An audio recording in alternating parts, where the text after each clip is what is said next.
International posters seem to reveal what the Asterisk stands for, or at least a version of it. This is the Japanese poster, and if you look very closely, it says... Down at the bottom, yeah. The Avengers are not available.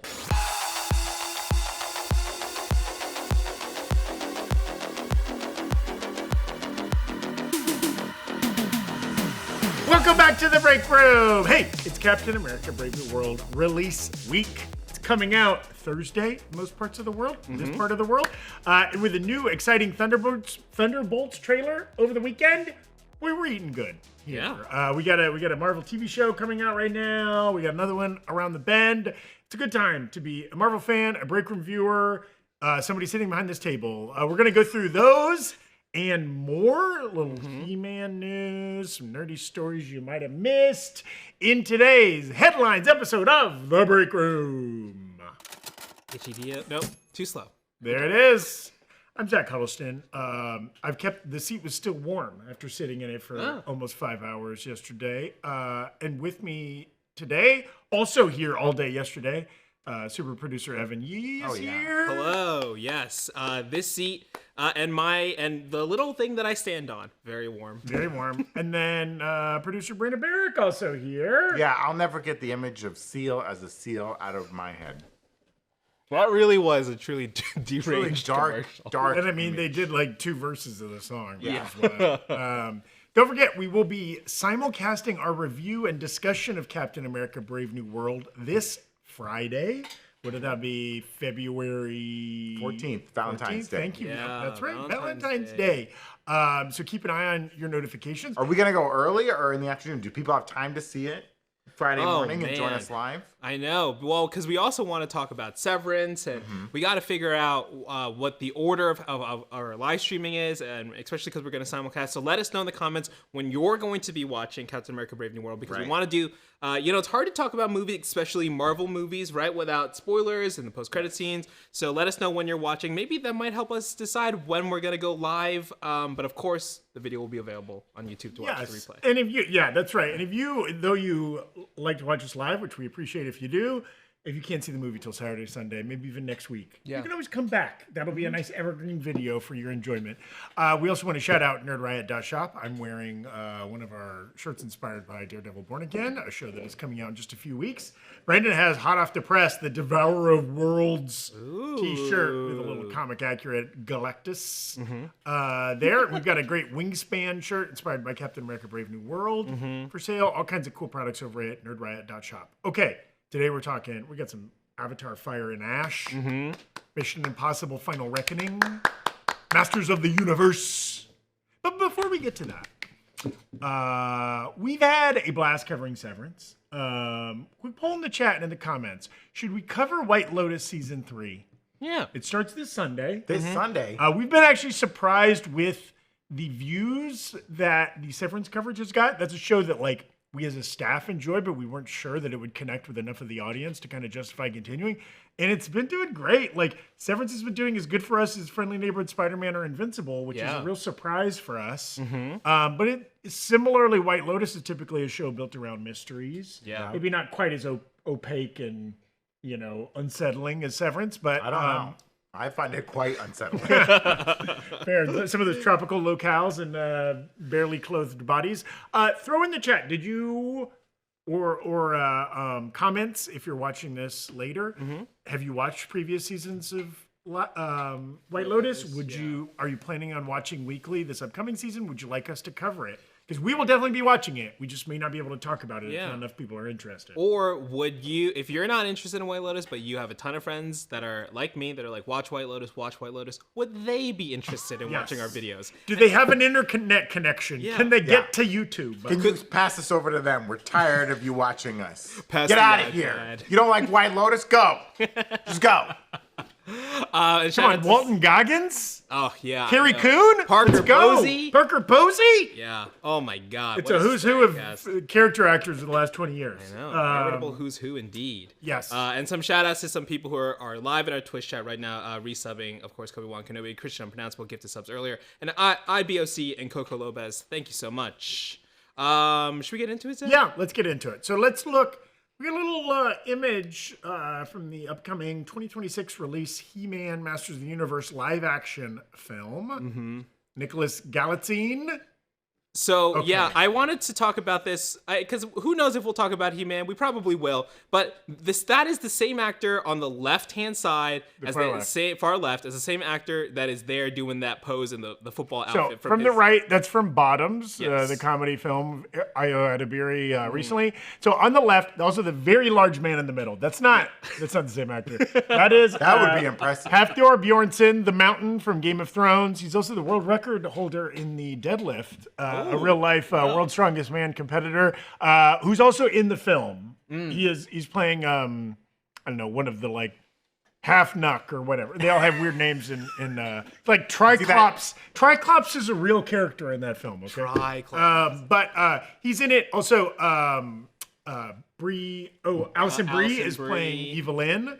Yeah. It's a very fun role. And Jared Leto playing Skeletor. Yeah. So, yeah, we put those photos side by side to show Nicholas Galitzine is bulking.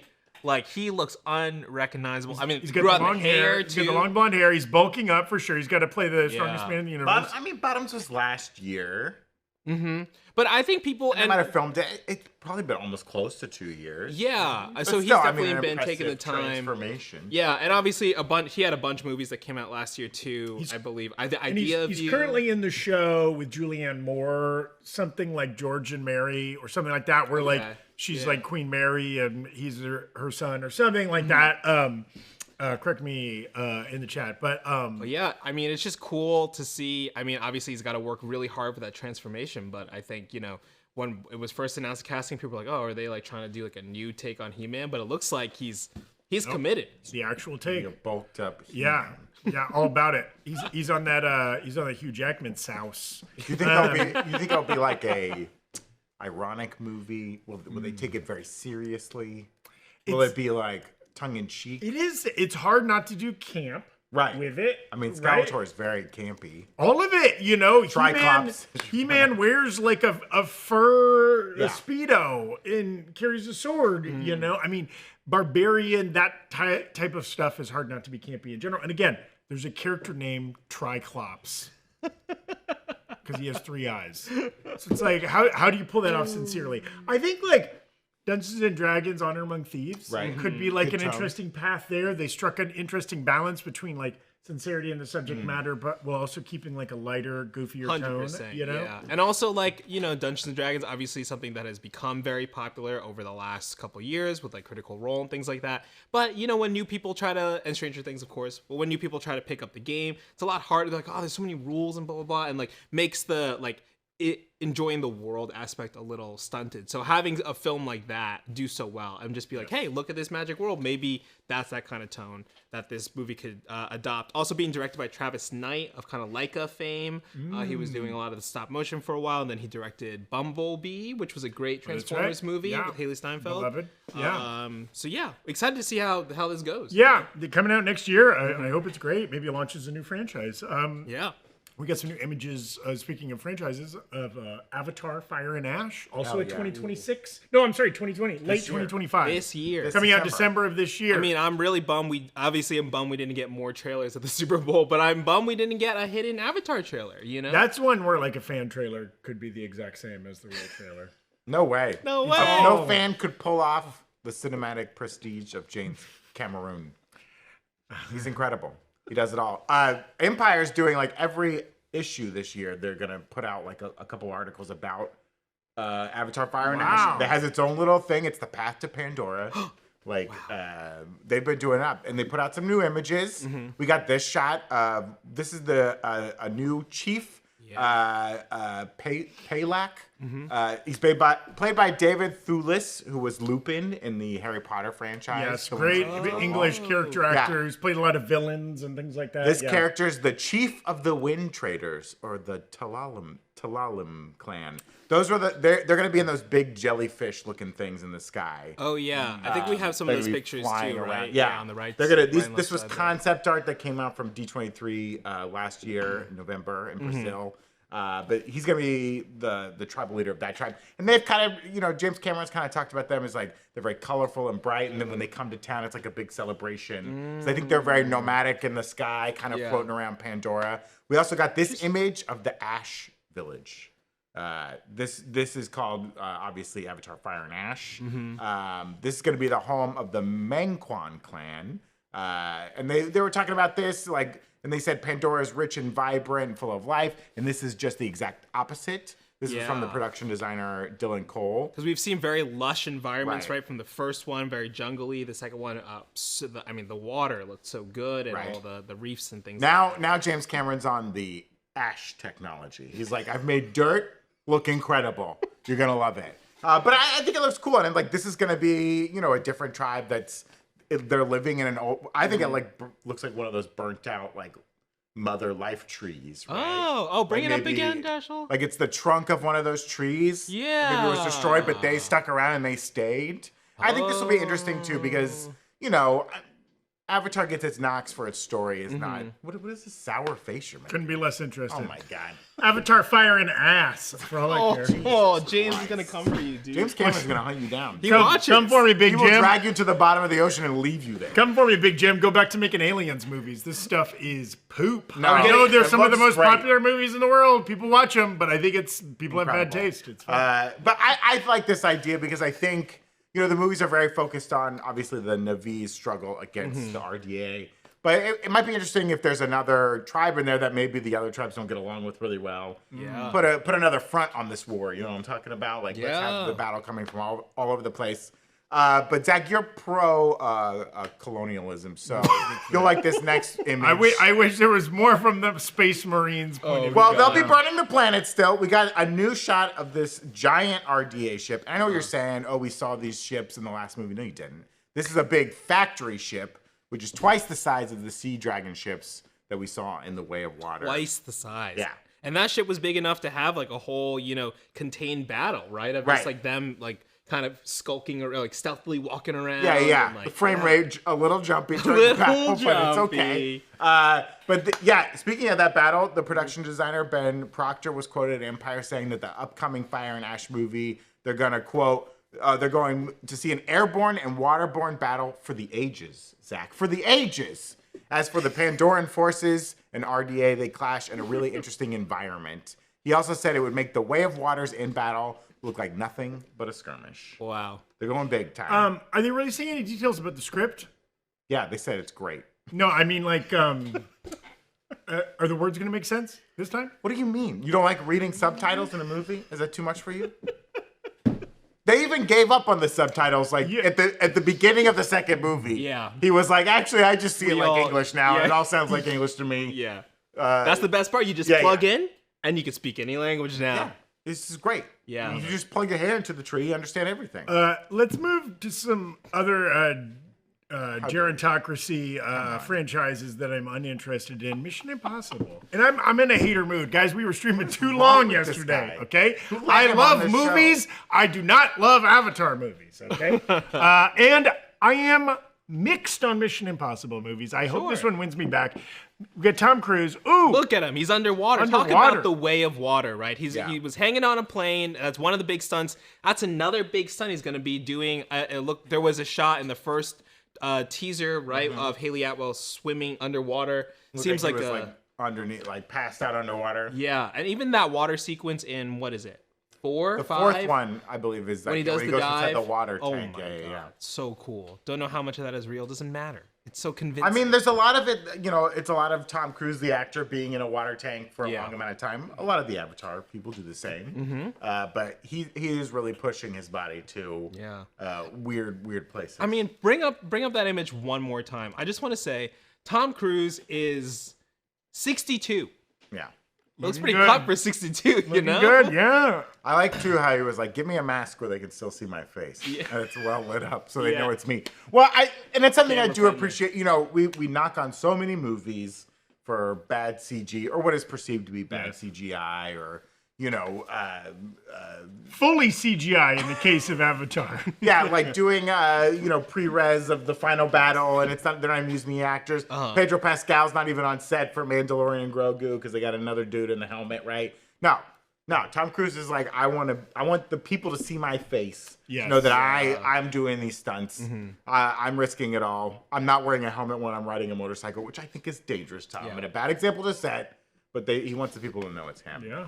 And then in the Super Bowl they showed him like hanging from the airplane, which again, yes, he's connected to it. Yeah. Safety, of course. But he passed out. So few actors would do that just for the shot, right? 100%. He wants to still have real stunts in movies, real action, and like show off not just what he is capable of, but what a whole team of stunt coordinators is capable of directors, of camera people, all the people it takes to make something like that happen. 100%. So kudos to him. Yeah, and I'm excited to see what, I can't wait for more of these, more of the footage to come out to see like what exactly is going to be in store and if this really is the final installment for him in this franchise. SP Bat asking a question that I'll apply to both Avatar and Mission Impossible. What will the popcorn bucket be? Because both of these movies had not come out yet before the Dune popcorn bucket. The popcorn renaissance. Right? Yeah. Before it became kind of standard issue that all big blockbusters. I think Avatar will have those big like jellyfish looking things. Yeah, the that sky makes thing. sense, Yeah, right? the big hot air balloon. Because you don't want to have like a Na'vi head. Yeah. I think that's the wrong example kinda to be weird, set. yeah. I mean, Mission Impossible's a hard one to do. Maybe, do you do like the submarine? Oh, that's true. Yeah. Sevastopol. You could do the plane that he's hanging off of, but the plane is on like flying by a cloud, and the cloud is the bucket, but you have the plane and he's hanging on the tiny thing. And they're like, "We did it!" In the plane, but you have to dump it upside down. Oh, The popcorn. That's right. Yeah, and it's a plane, but also like there's like a Snickers bar tethered to the plane, but you have to try to like swing it into your mouth. Yeah. Maybe it's just Ving Rhames' head as the popcorn bucket. Luther. Could be a good one. Over the franchise, his head has grown from a small popcorn to a large popcorn. That's got a little larger, just a little bit. Just a little bit. One of our sponsors this week is HelloFresh, America's #1 meal kit. With HelloFresh, you get farm fresh, pre-portioned ingredients and seasonal recipes delivered right to your doorstep. HelloFresh is a game changer, particularly after a long day at work. You don't have the energy to do all the shopping and the chopping and the cooking and the cleaning and the da-da-da-da-da-da-da. HelloFresh makes it easy to find time to eat well with 50 wholesome, hassle-free meals to choose from each week, delivered to your door. There's over 100 add-on items you can add to your weekly box, like quick breakfasts, packable snacks, beverages, and more. I just got some of their little fruit smoothies. There's like a little kale and fruits, and they're delicious. Plus, for those nights when you're really in a rush, HelloFresh's new ready-made meals go from the fridge to your fork in just 3 minutes. We've been using HelloFresh for ages now. One of my favorites is the udon stir fry with pulled pork and vegetables. It's quicker, cheaper, tastier than delivery. I just cooked a burger that they sent with like burger and fries and an onion jam. You cook these onions down, you add a little balsamic. It was sweet, it was savory, it was delicious. Get up to 10 free meals and a free high protein item for life at HelloFresh.com/Breakroom10FM. 1 item per box with active subscription. Free meals applied as discount on first box. New subscribers only. Varies by plan. That's up to 10 free HelloFresh meals. Just go to HelloFresh.com/Breakroom10FM. Thanks again to HelloFresh, America's #1 meal kit, for sponsoring the channel. Should we get into Marvel stuff? There's a lot actually coming out. Obviously, it is Brave New World release week, of course. Producer Nate Moore gave a quote about the film that we'll get to in just a second. Because Avengers Doomsday, we're getting the first reporting that it will start shooting in March. This March in England. Weeks away. Weeks away. Weeks away. Yeah. Do you think it's a little over a year away, right? It's the movie, the release? May. Yes, next May, kind of in that Thunderbolts release window. Next May, So do you think Marvel has learned their lesson? They're like, we're not shooting in any quarries anymore. No more Deadpool, Wolverine. Things. I get that for leak purposes. Yeah. Set photos getting out, but also like I think we can all agree. We hope the entire thing's not shot on a volume type stage, that there's hopefully some practical locations. Now, Pinewood Studios in England, like, is as big as any, huge movie studio with like street city streetscapes and like all kinds of stuff that in theory can be more controlled than if they were out in a real city shooting. But yeah, I mean, we might start getting more casting news. There'll probably be internet sleuths who see like Paul Bettany just flew to England or whatever. There will be stuff like that coming out that might lead to some fun speculation. Yeah. I mean, Shri also asking a question in the chat that is, has been on my mind too. I worry about not enough time for VFX, right? They do. I mean, the volume, right, is like the video projection a little bit easier, a little bit harder, different challenges than all green screen. But I've also heard VFX companies talk about like obviously speed, how quickly you need things turned around is a factor, but also volume, not just for a movie, but for like an industry, right? Like how many VFX heavy movies are coming out at the same time that all have heavy demands. I mean, as of now, Marvel has 2 movies coming out next year. Yeah. Right? Like, a lot less than they have in the past. Yeah. DC also has 2 movies coming out next year. So like, also maybe that industry is scaled up. There's been a lot of talk about decline in Hollywood output, yada, yada, yada. So hopefully it's not an issue. Yeah, hopefully. I mean, Vision Quest might need a lot of people on it though, right? They're going to pour a lot of budget, big CGI into Vision Quest. What do we think? Maybe they find a way to do it where he's out of vision form and not flying for most of it, right? They did Agatha with very little VFX, right? Yeah. And I think they did the best with their budget too. I think that show actually, it looks pretty good for what they had. Yeah, lots of slides. Yeah. Mud. Slides. How many slides we get? The water slides. Aren't there like multiple slides in? So am I just thinking of one? I think it was just one. I think it was just one the water slide. Where they really hit down at the bottom. Yeah, but they have that central set to return to, right? Like we're going back to the Witch's Road. It really helps establish and set that place. So we'll see. Hopefully, we'll get more Doomsday things soon. Producer Nate Moore, producer of Captain America: Brave New World, one of them, speaking with Screen Rant, he revealed that an earlier draft of the script did include Eli Bradley, Isaiah Bradley's grandson from Falcon and the Winter Soldier. He did. This is part of the quote. There are early drafts of the script where Eli was in it, but we started to feel like there were too many characters to track, and we want to make sure if a character's in the film, they have something to do. Great sentiment. And so we had to make the tough decision to just explore Isaiah and to see how Isaiah being pulled into Sam's world maybe affects him.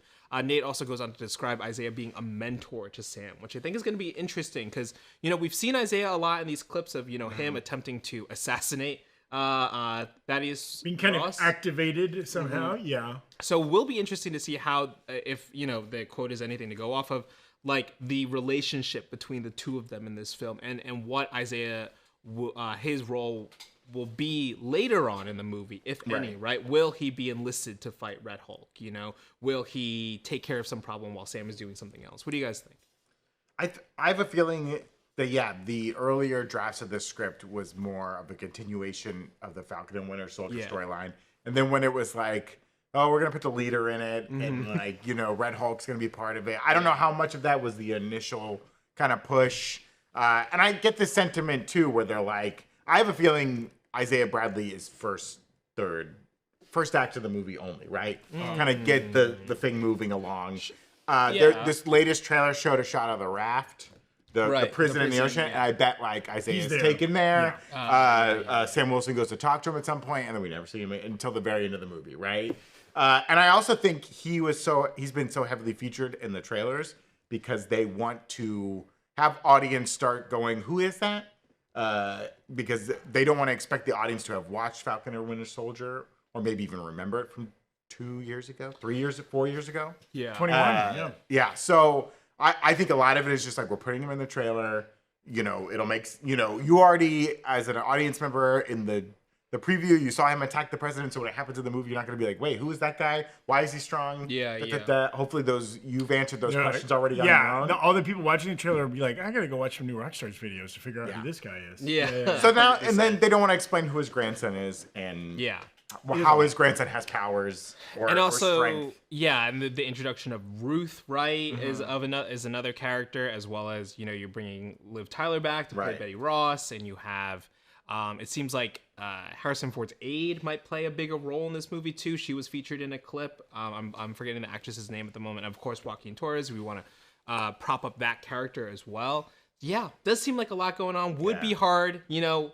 It would feel like the way that maybe Wakanda Forever had to kind of act as like a weird backdoor pilot for Ironheart, right? Like if you had to shove in a younger character and give them kind of like an arc in the movie that may not be able to tie together. Yeah, which is fine. Like again, I think Anthony Mackie should get to.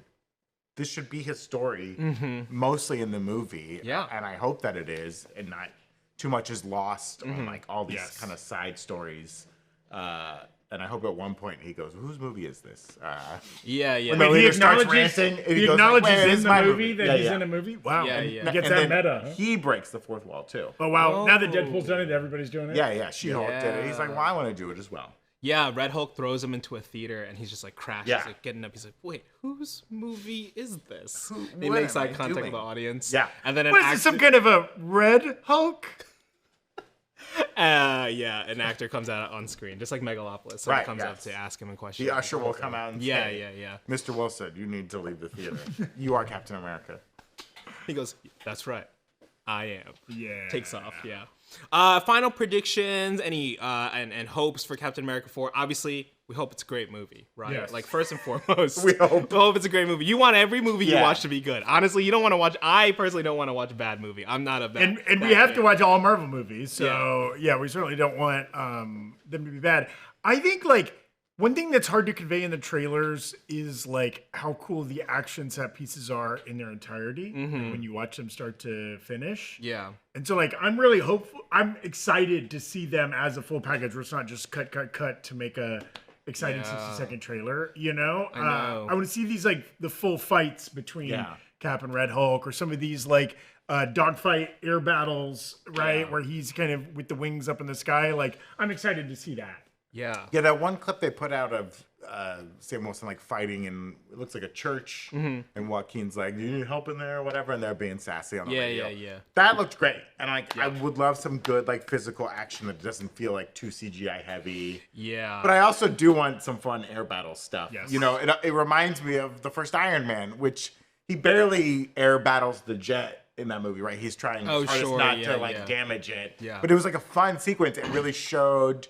Because I think for the audience, it's like, I understand what a fighter jet can do. Seeing like a man in a suit do that is like very cool. Yes. And I love, the clip of them flying around Tiamat and he slices through an airplane. Like that looks cool. I want big, dumb action like that. Yeah. I will say that is probably my most, the thing I'm most excited for, that air fight. Because that's the easiest thing to be like, yeah, that's CGI, right? And just accept it. As opposed to something like Quantumania where like, you have to set up this like, oh, you're in this new world and they got to walk around and that's all CGI and it looks goopy and things like that. Whereas like they're flying around in the sky, it's like, yeah, no one has jetpacks in real life like this. You of course it's gonna be, and it just like, oof, let's like fully immerse ourselves. Yeah, in it's that. nice. It does feel like the last few Marvel movies where it's like Multiverse of Madness. Oh, we're gonna see all these multiverses, and not really. You're gonna see one. Yeah. You're gonna go through a bunch, and you'll see one, and then we'll get back. And then it was like in the Marvels, you're like, oh, we're gonna go see all these cool cosmic space. We go to one planet and they sing, and then there's and we had to cut out a bunch of scenes because it didn't really make sense. Yeah. Oh well, like Thor: Love and Thunder, we're gonna go see like where Eternity's from, and we're gonna see the stuff. And no, this is gonna. I had to cut out a bunch of stuff in that movie too. So this one, they're just promising like we're gonna be on Earth. No multiverse, no extraterrestrial planets. Let's keep it simple. Let's just have like a fun, actiony movie. Like I don't know if it can live up to what Winter Soldier felt like. Yeah. When it felt like, this was a new leaf that Marvel was turning over, right? Where it was like, we went through Avengers and now we're kind of starting in even this a pale version of that. Yeah, would be awesome. yeah. Do we see a shrimp boat? Do we see that he named after his mother and father? Does that, and his sister? Does she make an appearance? Yeah, does his sister make an appearance? And just whether it's Sam's or anybody's, do we see a shrimp boat on screen? I think there's Sam calls his sister. We see the phone ringing on the boat, and then a metal arm comes out from under the sheet to answer it. Bucky and the sister. Yeah. Oh man, that's good. And That's Sam's good. like, get off of my sister's boat. Wouldn't he want his best friend or one of his best friends Bucky and his sister shot- to be in love? JFK. He does not want Bucky. And Bucky's like, oh, I'm late for my congressional hearing, and it goes right into Thunderbolts. I think we see the boat. I think we do. Maybe that's a post-credit scene, like the Yes. the funny one or whatever. Yeah. The funny one. The funny one. All right, I want to take some questions from the chat here before we move on to kind of more Thunderbolts talk and some other things. Any other SP Bat asking any other post-credit scene predictions? Do you think? I think we've talked about this before, but let's final week here. If we get a post-credit scene, is it going to set up something in Doomsday or something? Is it going to be multiversey or something more grounded? I think it's grounded, but it is still setting up Doomsday. Okay, yeah. Right? Like, and it might even be like setting up something that sets up Doomsday. Yeah. Right? Like, we may not see a guy with an iron mask, but like, there's just something, whether it's somebody, hey, I got a new project for you. Or, I don't know. I bet we do see in a post-credit, we get a little tickle of that. For sure. I think it'll be something that sets up Thunderbolts. Because these two movies were always back to back, Yes. and I think they wanna reel it in a little bit. Yeah. And I think Fantastic Four is where they're concerned about Doomsday, setting all that stuff up. I think they want to get us there slowly. 100%. Yeah. This might tie more into Thunderbolts. And I don't know. And in that vein, too, Christian Unpronounceable asking, all right, to clarify, we talked about it in the trailer watch along yesterday, but how far apart are these two movies, Brave New World and Thunderbolts? I think, we have to do a little bit more sleuthing. Obviously, there are clues with, the years and stuff, but it does seem like we need one more trailer from Thunderbolts to know, or, we got to watch we have to watch the movie this week to I think there'll be they'll put out one more clip from Captain America with even more cut-up dialogue from Harrison Ford, where he's like, Captain America, it's July 2027. Start doing it, Marvel. Just have someone in each movie say a date. Yeah, just one. Just come on. And you don't even have to talk to each other. Just throw dates and make the other people play chicken, Sam, I can't believe you're calling me while I'm banging your sister on her boat on March 15th, 2026. Why would you make that full date statement? I just need you to know the date. I just thought you'd like to know because you're Captain Okay, America. well, I'm glad you two are having fun. Hey, when I shot JFK, Quit! I was brainwashed. That's not canon. It is canon. I think it's in one of the files Black Widow looked at some point. Wow, that's a file. They should do that. They should just talk about what's canon in the movies. Yeah. They should just, Canon? Is this? You mean like the cannon I shot at JFK and blew his brains all over his wife? Not real. Not real. I was aiming for the government. So wait, was Lee Harvey JFK Oswald? got in the way. Lee Harvey Oswald's an innocent man? No, he's a patsy. Oh, okay. He took 2 shots also. We paid him to be there. But it was me. I finished him off. It was me, Jesse the Body Ventura. Wait, what? Wait a second, I thought I was talking to Buck Barnes. Sarah Hatch-Dorian asking, will anyone die in Brave New World? A lot of innocent civilians. Members of the White House press corps. Yeah, some DC staffers. Yeah, some people that live in the Indian Ocean. Yeah. Mr. President, I got that latte. Gone. There's got to be probably some death, huh? Liv Tyler, calling it. I'll say Betty Ross dies. Does the leader, Tim Blake Nelson's the leader, does he survive? I think he will. I think if I was Marvel Studios and I heard all the backlash about how Marvel used one and done villains, I think they'd keep him around. What? Maybe they put him on the raft. I mean, we hope they start using the raft as an Arkham, the movie ends with the villain apprehended but not gone for. Yeah, mostly we've seen heroes on the raft. I mean, Baron Zemo went to the raft. Yeah. But then they took him out. He got taken to Wakanda, or is he still on the raft? I forget how it ends. Yeah. Hey, check out New Rockstars, where you can see a compilation of the Falcon and the Winter Soldier. That's right. There is a great primer on New Rockstars right now about all the kind of movies and Marvel series that lead up to Captain America, Brave New World, including She-Hulk and stuff like that that'll tie in interesting ways. Yeah. Now, I don't even think we've talked about this. Is Thunderbolt Ross still the president at the end of this movie leading into Thunderbolts? Oh, yeah. Because I think I've seen, and I don't know if this is official stuff from Marvel or movie websites talking about the upcoming Thunderbolts movie that'll mention Harrison Ford as President Ross, but it's it looks like in the trailer that he hulks out, during a speech or something. Are they going to cover up that President Ross is Red Hulk? Or is it just going to be like, well, this is Earth. There's a giant celestial in the ocean, and New York was attacked many times by aliens. So he can stay president. Well, and he will presumably de-Hulk and go back to his normal Maybe not. Harrison Maybe he just Ford puts a Hulk. tie on. And he slowly burns the tie. I got to go to the press corps dinner. They're going to roast my red ass. I don't like it when they make fun of me. I think the MCU Americans would be happy to have a Hulk in the White House, A Hulk Hulk in the White House? Yeah. I mean, is it still, Hulk in but the is house. he like smart Hulk? You know what I mean? Is he still capable as Red Hulk? He's burning through everything because he's hot. He's burning the Resolute desk when he touches it. At the Easter egg roll, the kids are going to go up to him. He can't pardon a turkey. He's going to eat it. Yeah. He goes to shake a foreign dignitary's hand and yanks it out of its socket. And Come to Camp David. Oh, God, the log cabin, I burned it down. Also, I mean, is he just jumping up in the air to catch Air Force One? He doesn't need to... Yeah. He doesn't need to board it. He just like, all right, fly me there. Grabs it and it just like... Get off my plane. I said that when I was a different president of the United States. This one gets meta too? Yeah. I'm breaking the fourth wall now. Hello, Sam? It's me, President Ross. I'm banging your sister. It's just red hot. Because I'm red hot. Tommy Lee Jones. It's March 15th, 2026. I gotta go.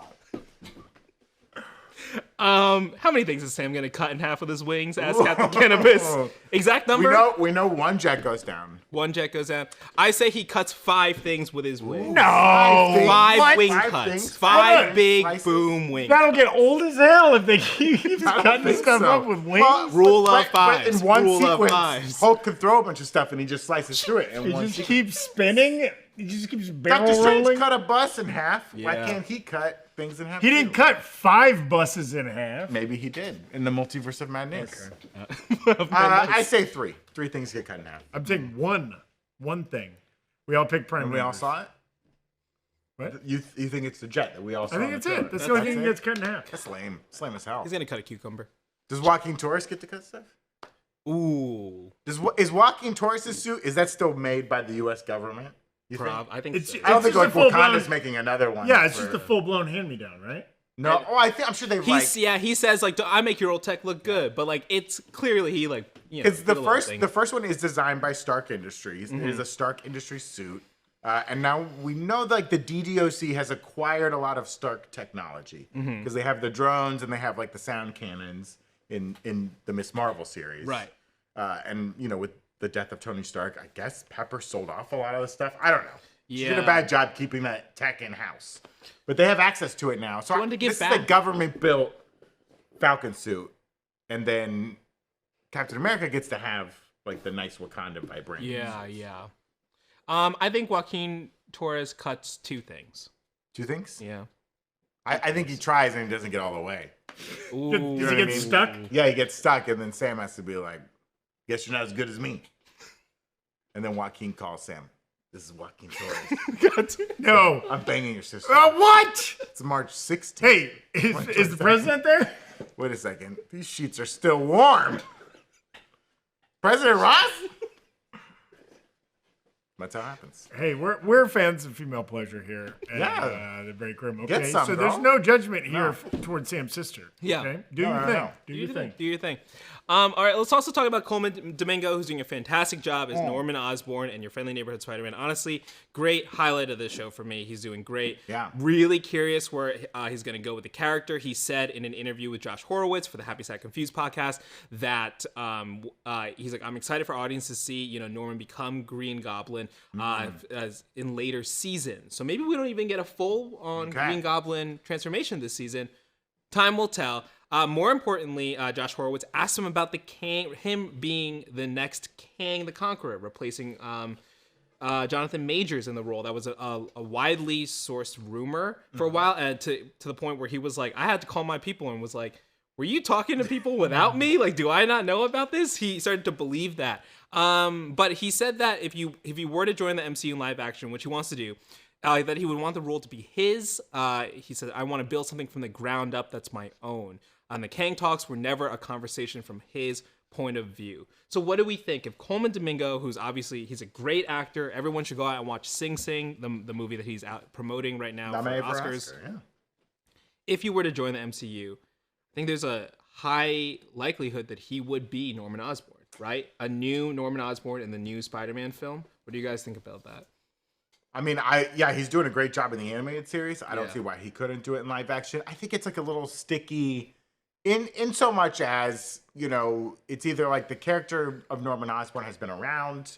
He exists in the MCU. They just never really talked about it. You know, I've said my piece about Willem Dafoe saying that, there's no Norman here. I think he was lying. But also, couldn't they just, like, the exact character of Norman Osborn that becomes Green Goblin, every Osborn Industries, all that kind of stuff, they just call him something else?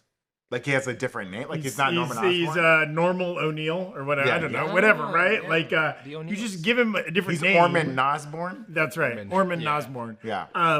Because it would be weird. Or if Willem Dafoe was lying and there is another Norman Osborn out there, A, so he's not some super successful industrialist that everybody's heard of. Right. And B, wouldn't Peter Parker, you kind of lose that the arc of that storyline when the second he meets him, he's like, I've met you. You're evil, right? Like, sure, it is the tough thing to do. Great point. Yeah. Which I really hope that this next Spider-Man movie addresses some of that stuff from No Way Home, where like he tracks down Otto Octavius, Norman Osborn, whatever Sandman guy's name is in real life. Flint Marko, thank you. And it's just like he starts like kind of going crazy about it, being like, I just need to watch these guys. Almost makes him like a little not so friendly neighborhood, right? Where it's like he's being a creep, and he's like, do I minority report these people and like judge them based on how they act in other multiverses? Even though the whole point of that movie was like, no, I'm gonna save these villains. Yeah. But I wonder if it makes him paranoid, especially with the death of Aunt May. Doesn't have that moral compass. Right. MJ's out.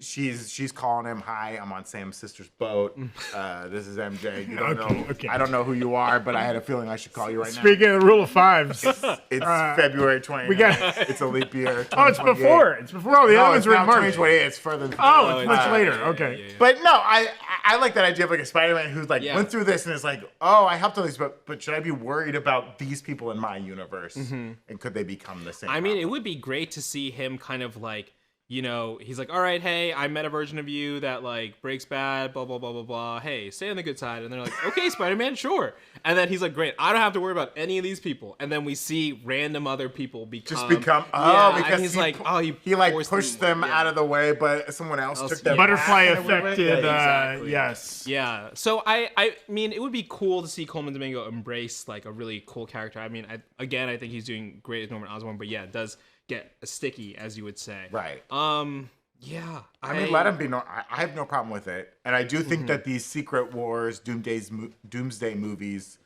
will end with like people from other universes living in the 616 now that weren't here before, and so that is a way to do it, but that's a long way out. I don't know. Or inversely, like, you know, we meet another Spider-Man. It's not Tom Holland Spider-Man, right? That has to Please. But then it would be like, are you treading too much on your friendly neighborhood Spider-Man territory? Time will tell, right? We don't know where exactly that story is going to go. So, but very excited, obviously, to see, you know, any great actor join the MCU. Yeah.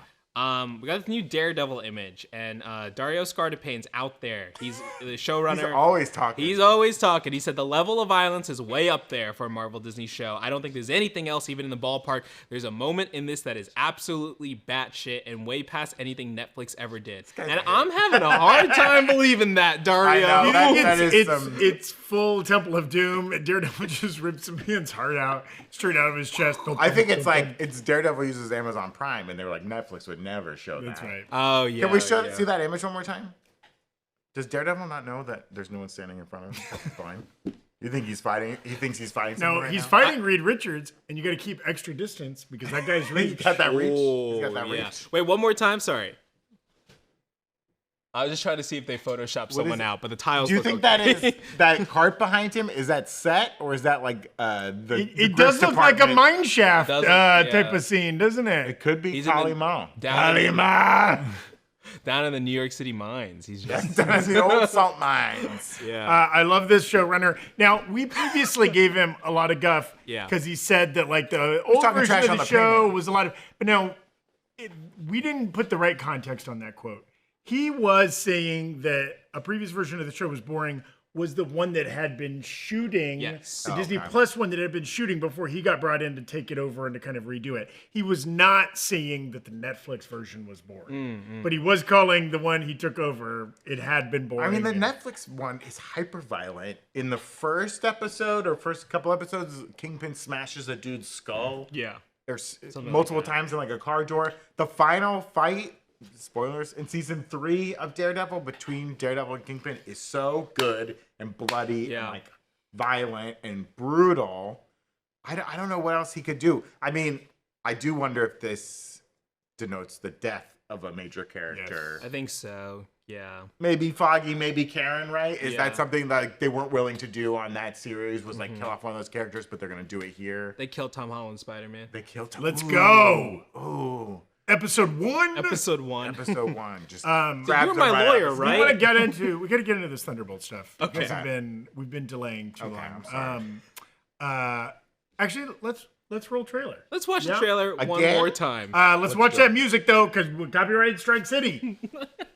Also, people were saying Matt Murdock was fighting Sue Storm in that picture. Oh, That's that it. makes more sense. One of our sponsors today is Mando. And if you smell like a sweaty linebacker and would rather smell like a good smelling linebacker, Mando's the brand for you. Okay, Mando's whole body deodorant comes in 3 forms: invisible spray, solid stick, and invisible cream. It is clinically proven 72-hour odor control. So it's perfect for long days at the office or long days live streaming, frankly. Since using Mando, my stink is on the brink. My funk has been debunked and my stench is quenched. Okay? Mando stops odor before it starts, and it's safe to use on your entire body. Any of the stinky bits, okay? Mando comes in 4 cologne quality scents: Bourbon Leather, Mount Fuji, that one's my favorite, Pro Sport, and Clover Woods. Mount Fuji has like a nice crisp kind of citrusy vibe to it. Mando's starter pack is perfect for new customers. It comes with a solid stick deodorant, cream tube deodorant, 2 free products of your choice, like a mini body wash or deodorant wipes, and free shipping. As a special offer for listeners, new customers get $5 off a starter pack with our exclusive code. That equates to over 40% off the starter pack. Hi-yoo! Use code BREAKROOM at shopmando.com. That's SHOPMANDO.com. Please support our show and tell them we sent you. Smell fresher, stay drier, and boost your confidence from head to toe with Mando. Prolon, whose 5-day program gives you the tools to get your health goals back on track after a Super Bowl Sunday of nothing but junk food. They've got a science-backed plan that makes it easy to stay focused and achieve real results.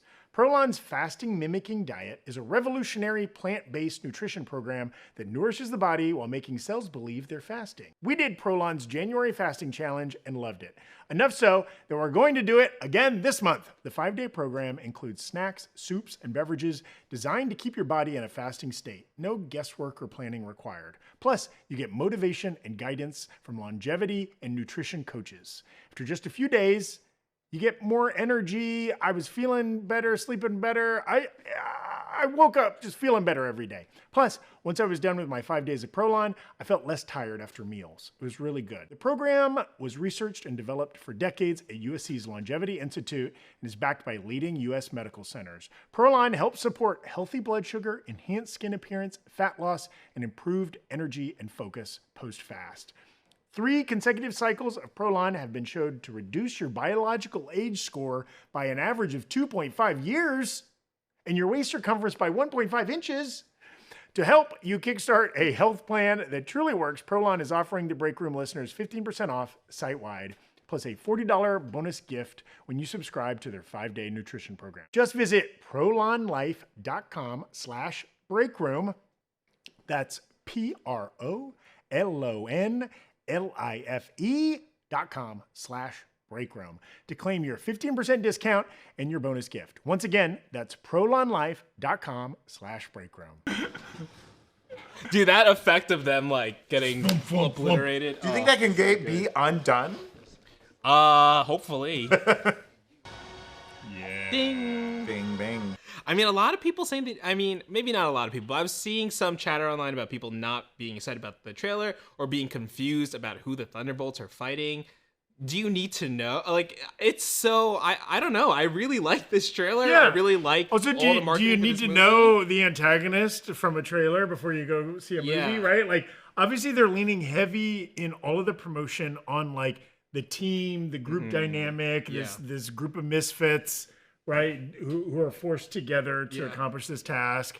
And I think that's probably what's going to sell the movie for you if you're into it, right? Like, you want to hang out with these people and see what they're up to, right? Yeah, 100%. So, also a big topic of discussion, right? This asterisk at the end of the Thunderbolts. It's been a thing that has been widely discussed by us, of course, as well as others, ever since the movie, ever since that was revealed.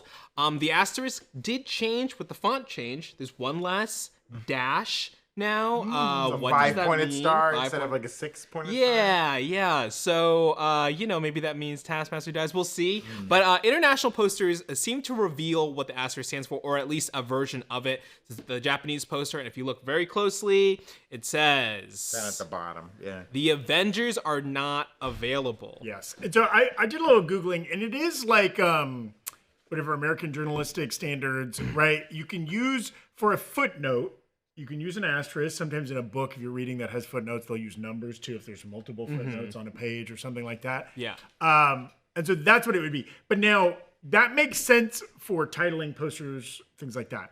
Does not make sense why Bucky says we can't call ourselves that. Yeah. Right? There's something else behind the title of this. Also, the fact that like they're definitely named after Thunderbolt Ross, who does not appear in any of this and never gets mentioned in any of it. Right. Like we have to square that circle of like how do they even get to this placeholder name, even if they are the like replacement Avengers or whatever. Right. Also, just because somebody is the replacement Avengers, why would you need to asterisk their name?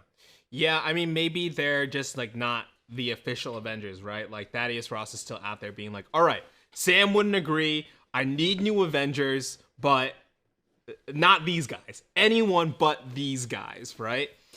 We sent these guys. Yeah. And Thaddeus, and also I think there's a distinction that I've seen some people make, like Thaddeus Ross in the MCU maybe hasn't been referred to as Thunderbolt Ross before. It's like a nickname or like a moniker. I could be off base. I'll double check myself. I think but yeah. somewhere in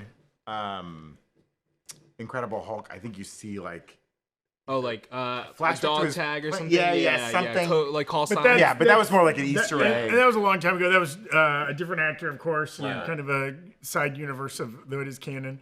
Yeah, I mean, do you think they kind of retcon like, you've got your Quick Strike Lightning team, and then you've got the team right behind them, the Thunderbolt team, Yeah. something like that. Sure, they find sure. a different reason to name this group of people the Thunderbolts. Yeah. I bet it's still related to Ross in some weird way.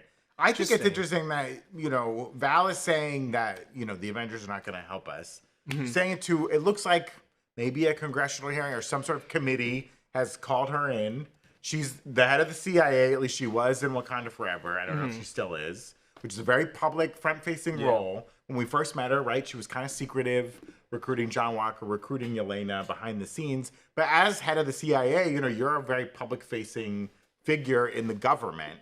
I think it would be weird that she's getting called in. I don't know why she's giving this speech. Is this because she already had some sort of covert team that messed up and she got hauled in and they're like, why were you using these people? It seemed like Bucky's maybe at that hearing, but not on the committee. He's like listening as a congressperson.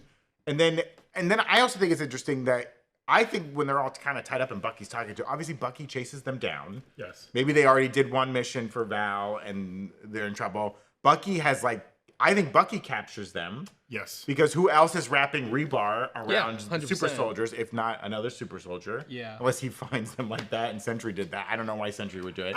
So it's like, why was he on the outside, and then what brings him in? Well, I heard an and why interesting... does his eyes look like little mouths when No, they're closed? that's not right. I heard an interesting theory that kind of ties that question, because I think that is a good question of like, who are they working for at that point? How did the group transform and the members come to be? Ties it in with this question of like, why is Taskmaster in like one shot? Yeah. And it was somebody saying that like, what if Taskmaster is like, what if the team that Val is pitching to Congress is a different team than this Thunderbolts team? think it's highly right? possible. That maybe includes Taskmaster. Yeah. Right? Like maybe she is more of like a bodyguard for Val, or like a Winter Soldier type of character, like under the control of the government, right? Yeah. And maybe she does join up with these other 5 for parts of the movie, but like she's kind of the inside man that's going to tattletale back to Val, or she just leaves them to go do the official business. Is there a Suicide Squad potential where there's a completely other group of people at the beginning of this movie that maybe includes Taskmaster and other characters we have yet to see that gets wiped out? But that we've seen before in Yes, known MCU characters that Val is pitching, they get wiped out, and then this group of losers, this isn't the group I want. That wouldn't make sense as far as like we've seen Val recruit Yelena and John Walker, so it's like they are obviously on her list. Yeah. They would be the first called. You know, who knows if Ghost and Taskmaster and Bucky and Red Guardian would be, but yeah. Yeah, that's interesting. I mean, that also ties into the new synopsis that Marvel released, saying, in Thunderbolts, Marvel Studios assembles an unconventional team of anti-heroes, Yelena, Bucky, Red Guardian, Ghost, Taskmaster, and John Walker, after finding themselves ensnared in a death trap set by Valentina Allegra de Fontaine. These disillusioned cast-offs must embark on a dangerous mission that will force them to confront the darkest corners of their past. Will this dysfunctional group tear themselves apart or find redemption and unite as something much more before it's too late? So I like the timeline you guys are laying out, right, in relation to this group finding themselves ensnared in a death trap. Doesn't that make it seem, too, that, like, she's setting them up somehow? Yes. In the first trailer, they kind of all come to... There's a violent meet cute where they're like, what are you doing here? Or whatever, right, in that lab that maybe houses Sentry somehow, right? So, like, is she setting them up to be killed by Sentry so that she can pitch to the world, Sentry, he's our new guy. Look, he defeated these mercenary bad guys that were out there doing bad. Is she setting them up to, as a test? Yeah. Like they're the mice you throw to the Cobra of Sentry to see, like, the full capability of his powers. Yeah. Right? Like... why would she be, again, we've seen her go out of her way to recruit Yelena and John Walker. Right. Why would she then go out of her way to kill them? Yelena didn't do the one job she hired him to do, kill Hawkeye. John Walker's depressed, hanging out at home, scrolling his phone. Ignoring his kid. That That kid is crying in that, too. That shot of the trailer. He's just sleep training, okay? Sometimes you need to ignore the kid. It's daytime. No, kids sleep during the day. Have you heard of naps? I guess if they're your kid, Come on, read a book. Don't sleep during the day. I'm so interested in seeing exactly how the footage we've been shown like starts to line up and who's hiring who, right? Like, and in those moments, it does feel like, maybe, second team is sounding more and more likely to be. I'm really hopeful because, like, obviously this movie is going to have twists and turns. There's, like, betrayals and surprises and stuff like that. And, like, the trailers so far have hinted that those things exist. The trailers have not shown us what the betrayals and the twists and the double crosses are. And I hope they never do. Right. I want to be genuinely surprised in the theater how we get from A to B. Even if the trailers have shown us what A and B look like, right? Also, just on the, as we kind of wind down here, the topic of, like, Thunderbolts, right? Like, where the name could come from. It would be so goofy, right? The original Sentry, the comic Sentry suit has a big S on his belt. Kind of looks like a Thunderbolt. You mean a lightning bolt. Well, but people they think. Oh, so they're the sound that follows the lightning, right? Like maybe he they're comes fighting through and wrecks stuff, and then they have to tail behind. And they're like, we're fighting the Sentry, so that's who we are, the Thunderbolts. I like it. Could be. I like it. Yeah. Let's see.